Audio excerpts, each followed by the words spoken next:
La Llorona.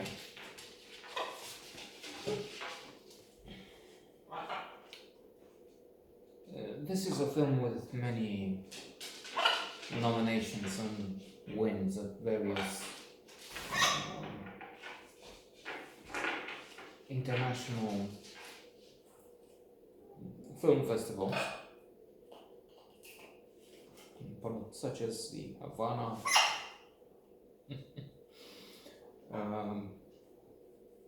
Film Festival. I'm laughing because I'm foolish. I assume Havana, Cuba, communism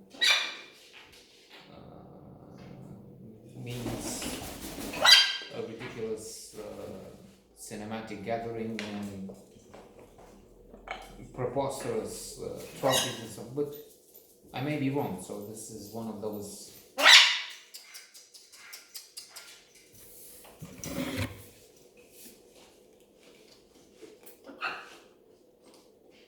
myths that we assimilate wrongly, as in, for instance, the myths of happiness.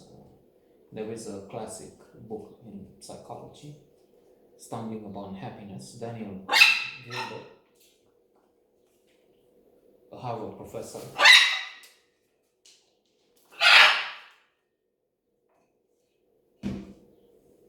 I mean, I don't know if he is not, he used to be.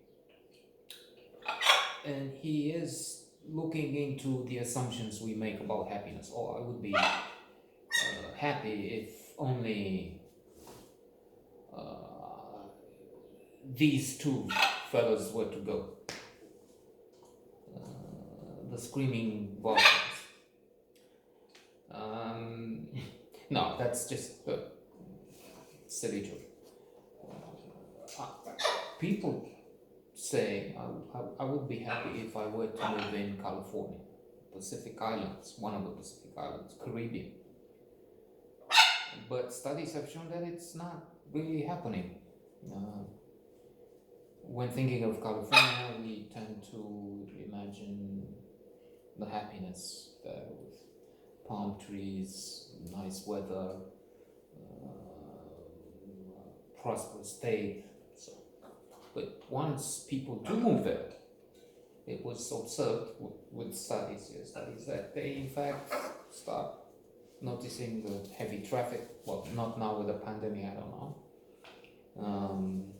Though they're reopening, so there should be an increase in traffic.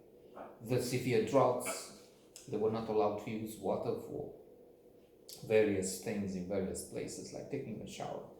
There was a trend in painting the scorched grass with paint, with green, so that it doesn't look so bad. Then the fires and so on. So we notice the bad things and we get used with the good. On the islands of the Pacific or the Caribbean, the hurricanes, power cuts. When you have power, it's immensely expensive, as many things, because they're imported, and so on. And it's called hedonic adaptation. So, trying to return to La Llorona, yes, it was nominated also for a Golden Globe. It's not on the short list for the Oscars. One of ours is Collective. First Romanian film to be nominated for an Oscar. For two, because it's running in the international foreign language category, where it doesn't have a chance against another round, it looks like. But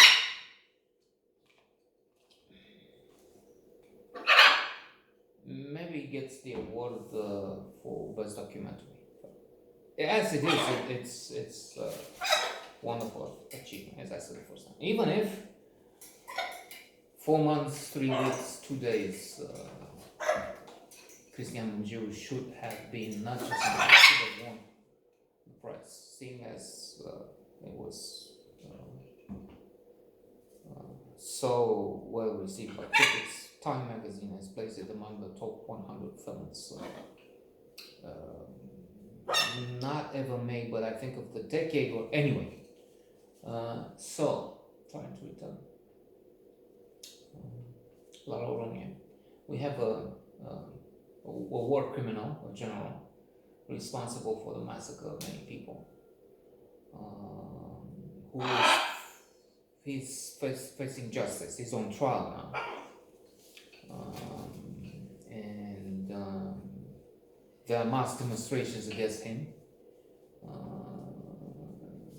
He is in danger. I'm thinking of the scene wherein he is taken to the hospital. Apparently, he has a collapse or something. Who cares? Who gives a damn in his case? But as they move on with the ambulance, they have security detail because they know he can be killed, caught by the crowd and beaten to death or something. And the beats on the ambulance we don't see, but they're getting louder and pounding is heavier, and they have to go out, and they throw paint and tomatoes, I guess, and things. So he's out of that situation, but he's haunted by images. He sees the figure of a girl there, and maybe eventually he will pay for what he has done. This brings viewers here and other places to their own memories, to things that happen in their own lands. We had torture.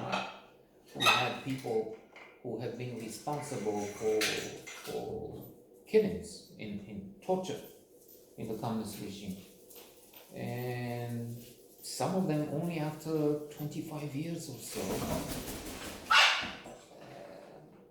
have been brought to justice, or at least there is an attempt to make them pay.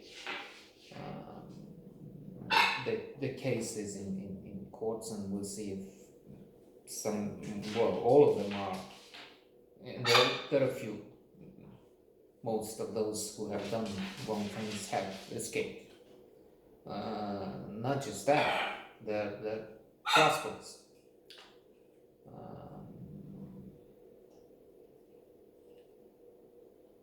We have some in this gated community who took advantage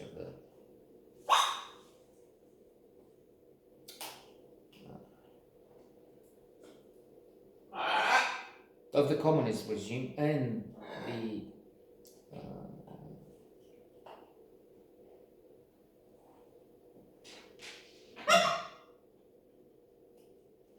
failed system which was put in place. Failed in the sense that the old apparatchiks came to power. Many abuses have taken place. And well, it will take a long time until we get over the effects of communism.